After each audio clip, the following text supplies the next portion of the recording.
Shalom saudara yang dikasihi Tuhan Yesus Kristus. Selamat pagi, selamat berjumpa dalam renungan pada pagi hari ini. Salam sejahtera buat saudara semua dimanapun saudara berada. Damai dan sukacita oleh Roh Kudus melimpah senantiasa dalam hati dan kehidupan saudara semua. Sebelum kita mendengarkan renungan firman Tuhan, mari sama-sama kita berdoa.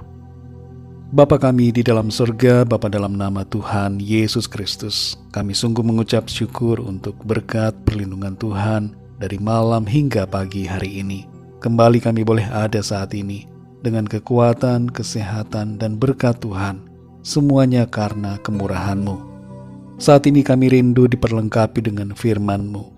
Urapi setiap kami ya Tuhan, agar kami dapat mengerti akan kehendak-Mu. Dalam nama Tuhan Yesus kami berdoa. Haleluya, amin. Saudara yang dikasihi Tuhan, pembacaan Alkitab kita pada saat ini terdapat dalam Injil Markus pasal yang ke-13. Saudara dapat membacanya secara pribadi setelah mendengarkan renungan ini. Saya akan membaca Markus 13 ayat 37. Tertulis demikian. Apa yang kukatakan kepada kamu, kukatakan kepada semua orang, berjaga-jagalah. Saudara yang dikasihi Tuhan, kedatangan Tuhan Yesus yang kedua kali tidak ada yang tahu kapan terjadi. Namun hal itu merupakan sebuah janji yang pasti yang telah dinyatakan melalui berbagai nubuatan, pernyataan, dan pewahyuan. Perintah berjaga-jaga ini ditujukan bukan hanya untuk 12 orang muridnya pada waktu itu, bukan juga hanya untuk orang-orang yang ada di sekitarnya. Tapi dengan begitu jelas, perintah ini Tuhan Yesus nyatakan untuk semua orang, dan itu termasuk kita yang hidup hari ini. Ada faktor yang membuat pesan ini begitu penting dan perlu kita lakukan, yaitu faktor keteledoran, kelalaian, keterlenaan, dan ketidakpercayaan. Mengapa demikian, saudara?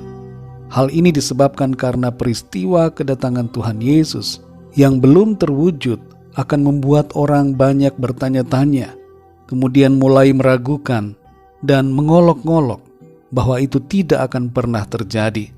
Sebab sejak zaman dahulu sampai sekarang, hal itu belum nyata. Disinilah saudara kita perlu menaruh perhatian yang khusus, karena memang perintah berjaga-jaga ini mempunyai maksud agar kita tidak terlena, tidak tertidur, dan tidak terbuai dengan keadaan. Dalam ayat 33-36, Tuhan mengibaratkan kita sebagai hamba-hambanya yang diberikan tanggung jawab untuk mengurus rumah. Sementara tuan rumah pergi, para hamba harus mengerjakan tugasnya, dan mereka harus berjaga-jaga karena tidak tahu kapan tuannya akan datang. Ini mempunyai arti bahwa setiap kita perlu melakukan tanggung jawab selama Tuhan belum datang. Apa tanggung jawab kita, saudara? Kita semua punya tanggung jawab masing-masing. Yang pertama adalah tanggung jawab untuk hidup seturut dengan firman Tuhan. Yang kedua, tanggung jawab untuk melayani Tuhan dan sesama.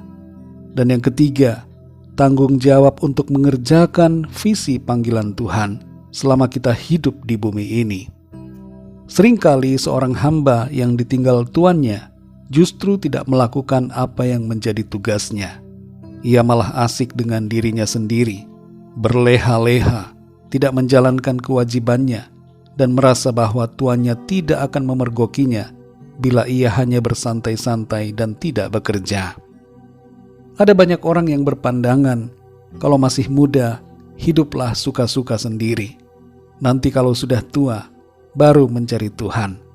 Mereka menyangka bahwa kiamat belum akan terjadi, padahal kiamat kecil bisa terjadi kapan saja. Ingatlah orang kaya yang ada dalam perumpamaan Tuhan Yesus yang diambil nyawanya saat ia tidak siap dan tidak berjaga-jaga. Biarlah kita semua menjadi orang yang bijak dan selalu berjaga-jaga, sehingga kita siap kapan saja. Saudara yang dikasihi Tuhan, ada banyak peristiwa yang menandakan kedatangan Tuhan Yesus, dan sebagian besar dari itu diungkapkan dalam ayat-ayat di pasal ini. tanda-tanda kedatangannya sudah begitu nyata. Dan kita perhatikan di ayat 20 tertulis, dan sekiranya Tuhan tidak mempersingkat waktunya, maka dari segala yang hidup tidak akan ada yang selamat. Akan tetapi oleh karena orang-orang pilihan yang telah dipilihnya, Tuhan mempersingkat waktunya. Kita memahami di sini bahwa ada penyingkatan waktu kedatangan Tuhan. Hal ini karena orang-orang pilihan Tuhan, yaitu saudara dan saya. Kita inilah yang mempercepat waktu kedatangan Tuhan, bagaikan kekasih yang rindu pada belahan jiwanya dan ingin berjumpa. Demikianlah Tuhan mau berjumpa dengan kita dan membawa kita masuk ke dalam kemuliaan-Nya. Saudara yang dikasihi Tuhan, kapanpun dan dimanapun, biarlah kita selalu berjaga-jaga menanti kedatangan Tuhan. Tetaplah bekerja, tetaplah lakukan tugas pelayanan kita, tunaikanlah tanggung jawab kita, dan dalam semuanya itu, berjaga-jagalah. Mari kita berdoa, saudara.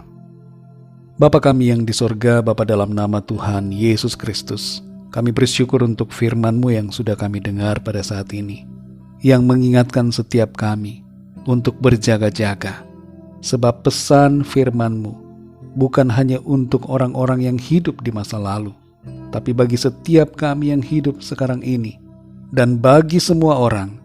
Pesan-Mu bagi kami adalah agar kami berjaga-jaga. Tolong kami ya Tuhan, supaya kami senantiasa sadar, hidup dalam kebenaran-Mu, melakukan kehendak firman-Mu, mengerjakan visi panggilan-Mu dalam hidup kami. Kuatkan kami selalu ya Roh Kudus, supaya kami tidak lengah, kami tidak teledor, lalai, tidak terlena, tidak tertidur secara rohani, tapi selalu bangun, tetap berjaga-jaga, menantikan kedatangan Tuhan. Terima kasih untuk firman-Mu ya Bapa. Berkati dan pimpin kami di sepanjang hari ini dalam segala tugas dan aktivitas kami. Biarlah semua yang kami kerjakan senantiasa menyenangkan hati Tuhan. Kami berdoa bagi yang sakit dan dalam pergumulan, agar Tuhan Engkau menjamah, menyembuhkan, dan memberikan jalan keluar. Mujizat-Mu Tuhan nyatakan. Terima kasih Bapa. Dalam nama-Mu yang kudus, nama Tuhan Yesus Kristus, kami sudah berdoa dan mengucap syukur. Haleluya. Mari sama-sama kita berdoa doa Bapa kami. Bapa kami yang di sorga, dikuduskanlah nama-Mu, datanglah kerajaan-Mu, jadilah kehendak-Mu di bumi seperti di sorga.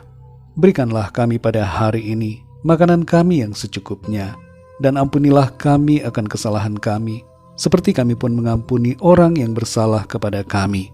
Dan janganlah membawa kami ke dalam pencobaan, tetapi lepaskanlah kami daripada yang jahat, karena Engkaulah yang mempunyai kerajaan dan kuasa dan kemuliaan sampai selama-lamanya. Amin. Terimalah berkat Tuhan. Tuhan memberkati engkau dan melindungi engkau. Tuhan menyinari engkau dengan wajah-Nya dan memberikan kasih karunia. Tuhan menghadapkan wajah-Nya kepadamu dan memberikan damai sejahtera. Berkat anugerah dari Bapa Surgawi, cinta kasih karunia dari Tuhan Yesus Kristus, dalam persekutuan dan penghiburan Roh Kudus, menyertai kita semua, sekarang ini dan sampai selama-lamanya.